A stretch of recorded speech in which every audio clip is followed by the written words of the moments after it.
Assalamualaikum warahmatullahi wabarakatuh. Alhamdulillah jalla wa ala dzil asma'il husna was sifatil ula.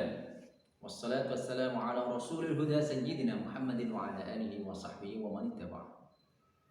Sahabatku yang berbahagia, Rasulullah sallallahu alaihi wasallam menegaskan bahwa orang-orang yang telah memilih Islam sebagai agamanya adalah orang yang paling beruntung. Rasul sabdakan, qad aflaha man aslam. Sungguh beruntung orang-orang yang telah memilih Islam sebagai agamanya. Tidak dipungkiri itu, ikhwafil. Tetapi apakah cukup kita ini menyatakan bahwa kami orang Islam, wa nahnu minal muslimin, kami adalah orang-orang yang tunduk patuh kepada Allah? Cukupkah begitu? Ternyata tidak. Dalam pernyataan keislaman kita, kemudian dalam pernyataan keimanan kita, itu perlu bukti. Bahkan ada di antara orang-orang yang mengaku beriman di hadapan Rasul sekalipun itu ditolak imannya. Di dalam surah Al-Munafiqun Allah firmankan dengan tegas, "Idza ja'akal munafiquna qalu nashhadu innaka la rasulullah wallahu ya'lamu innaka la rasuluh wallahu yashhadu innal munafiqina lakadzibun." Idza ja'akal munafiqun, jika datang kepadamu Muhammad orang-orang munafik, kemudian mereka mengatakan qalu nashhadu innaka la rasulullah, kami bersaksi bahwa engkau Muhammad adalah utusan Allah. Perhatikan baik-baik ayat ini. Orang-orang munafik itu datang langsung menyatakan keimanannya, membenarkan kerasulan Rasulullah di depan Nabi, di depan Rasul.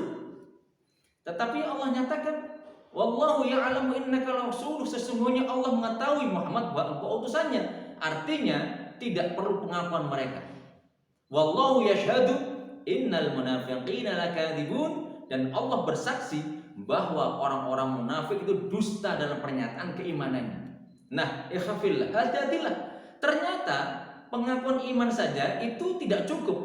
Karena ketika ada orang mengaku beriman pada di depan Rasul dengan ucapannya langsung, Allah masih tolak keimanan mereka. Ini maksudnya apa? Ketika kita menyatakan keimanan kepada Allah, menyatakan keimanan kita pada baginda Rasulullah Muhammad SAW, perlu bukti. Jadi antara lidah, hati dan amal itu nyambung. Makanya orang mengatakan al-imanu iqrarun bil lisan, tasdiqun bil qalbi, ya, tasdiqun bil qalbi, iqrarun bil lisan, wal amalu bil jawarih. Iman adalah dibenarkan oleh hati, tasdiq, dan levelnya tasdiqul jazim, pembenaran secara pasti 100%. Ketika kita mengimani Allah Subhanahu wa taala, menyatakan keimanan kita pada Allah, pada Al-Qur'an, beriman pada hari akhir, semuanya diimani secara totalitas. Tasdiqun bil qalbi, dan levelnya adalah tasdiq bil jazm, pembenaran secara pasti.